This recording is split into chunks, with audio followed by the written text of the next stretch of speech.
keeping it even as it goes down. Vic Edelbrock Sr. designed the first aluminum performance flathead cylinder head back in 1938. Now from that point on, production never ended. Now this is the 49 through 53 version, and it got its name from the thin design. Now underneath, the combustion chamber looks small, but it's actually 65 cc's. They're ribbed internally and externally for strength and have large water jackets for better cooling.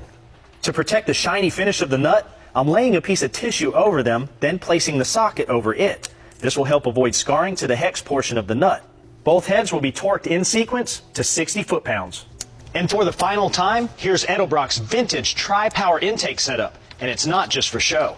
I think it's great that you can bolt these carbs on right out of the box and get the results it works. I'm sure we're going to get here.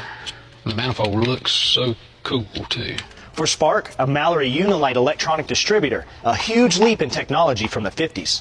New high-flow water pumps are next. And these will be the last parts Keith installs for us. We got to put some fuel lines on it, or you do, because I got to get back and get to work. We've been gone long enough. Keith did what he came to do, reviving an important piece of history. Really a fun project to come back and work on something this old. And I'm very confident that we're going to get some good results out of it. And if Keith says so, so it shall be. Back and ready for the dyno. But as it turns out, I'm not alone after all. Another high-profile engine builder, Pat Topolinski, came by to watch the run, but I'm putting him to work instead. If they're easy to modify, easy to work on, I love them, to tell you the truth. You may recognize his face. He helped us with our driveway rescue segments in the past. But his claim to fame is being a team member of KV Racing's multi-championship winning NHRA Pro Stock team, where his duties included clutch and transmission setup, engine development, and anything else he could get his hands on.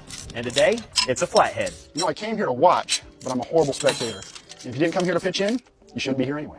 Patriot tight tuck street rod headers will direct the exhaust gases out of the engine. Now to set the belt tension, we're using Edelbrock's offset alternator bracket and topping it off with PowerMaster's PowerGen 90 amp 12 volt alternator. Edelbrock's triple deuce fuel line kit will make the plumbing super easy.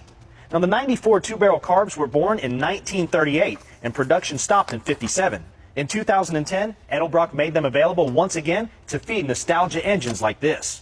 Remember that oil pump pickup we installed earlier? Well, the screen is the only filtration a flathead ever got, which isn't good enough. So Keith made some modifications to the back side of the block. Now that's going to let us run a remote oil filter. Now the blue fitting is pressure into it, and the black fitting is pressure back into the engine. From the Milodon remote filter adapter, we ran the 2 lines to the fittings at the back of the engine, and 1 more line to monitor pressure at the dyno console. Now the all-important filter. We'll prime it with 5.5 quarts of Royal Purple break-in oil. Here comes water. A quick check for leaks. No, man, we're golden. Pressurize the fuel system to fill up the bowls. Beautiful. Cool. Keith, hey, how are you? I made a courtesy call to let Keith know